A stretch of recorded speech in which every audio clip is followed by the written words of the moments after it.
The sun was low over the dry horizon of Wyoming, casting long shadows across the barren fields. A faint wind stirred the dust along the fence posts, and somewhere in the distance, a hawk cried into the silence. Jed Carter, a rugged rancher with a haunted past, was finishing his chores. His hands, calloused from years of work, moved mechanically, feeding the horses, checking the water trough, tightening the loose fencing, like a man who had nothing left but routine. Jed hadn't spoken to another soul in nearly 4 months. Since the accident, he lived miles from the nearest town, alone on a 200-acre ranch left to him by his father. No visitors, no neighbors, just silence and memory. And the memory that haunted him most was Anna. Jed's wife had died in a freak snowstorm just before Christmas. He tried to drive her to town when she went into labor early, but the roads had iced over fast. They were stranded on the ranch. The baby hadn't survived. Neither had she. He still blamed himself. And since that day, he hadn't spoken a word out loud. But that night, as the sky turned purple with dusk, something changed. A faint sound reached Jed's ears as he locked up the barn. He paused. It wasn't the wind or the usual cry of the coyotes. It was a voice. "Please, I can't breathe in here." He froze. He turned slowly toward the forest at the edge of his property. The sound seemed to come from the trees. Faint, muffled, but human. Every muscle in his body tensed. He hadn't heard a human voice in weeks, and now, this. He grabbed his old Winchester from the porch and started walking toward the woods. The sun had nearly disappeared, and the forest was cast in deep shadows. He moved quietly, following the voice. "Please, someone." It was clearer now. A woman's voice. Weak, but desperate. Then he saw it. Beneath a tall pine, half concealed by undergrowth, was an old wooden box. Crude, like something hastily built from scrap. A makeshift trapdoor was bolted shut with rope. And from inside it, soft sobbing.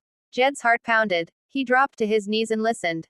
"Please," the voice begged again, barely above a whisper. "I can't breathe in here." Without hesitation, Jed pulled out his hunting knife and began cutting the rope. His hands trembled, not from fear, but something else.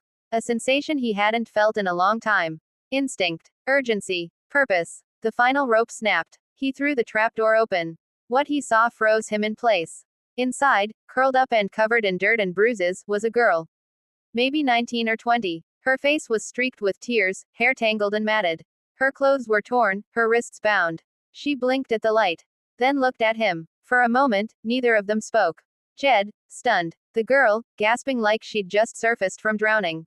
Then, with a trembling hand, she reached up and whispered, "Please, don't let him find me." Jed snapped out of his shock and reached down to lift her out of the box. She was light, too light, and limp in his arms. Malnourished. She clung to him like a terrified child.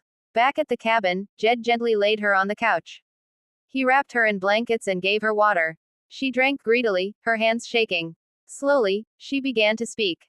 Her name was Emily. She'd been missing for almost 3 weeks. Kidnapped from a gas station off Highway 89. No one knew where she'd gone. She'd been taken by a man, older, cruel. He kept her in a dark room, blindfolded and bound. She couldn't remember much. But yesterday, he'd moved her. He told her no one would ever find her again. Jed listened, jaw clenched. "I escaped," she said, "but I didn't get far. He caught me again and threw me in that box. Said he'd come back for me after he was done hunting." She began to cry. Jed stood. Slowly. His face had changed. Gone was the vacant sadness of a man lost in grief. In its place, cold, hard fury. He picked up his rifle. "No," Emily whispered, grabbing his arm. "He's dangerous." Jed nodded once. Then stepped outside. He didn't need to go far. Footprints. Fresh. They led deeper into the woods. The man was out there.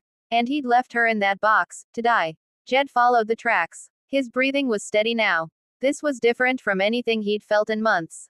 He was no longer surviving. He was protecting. A life was in his hands again, and he wasn't going to fail this time.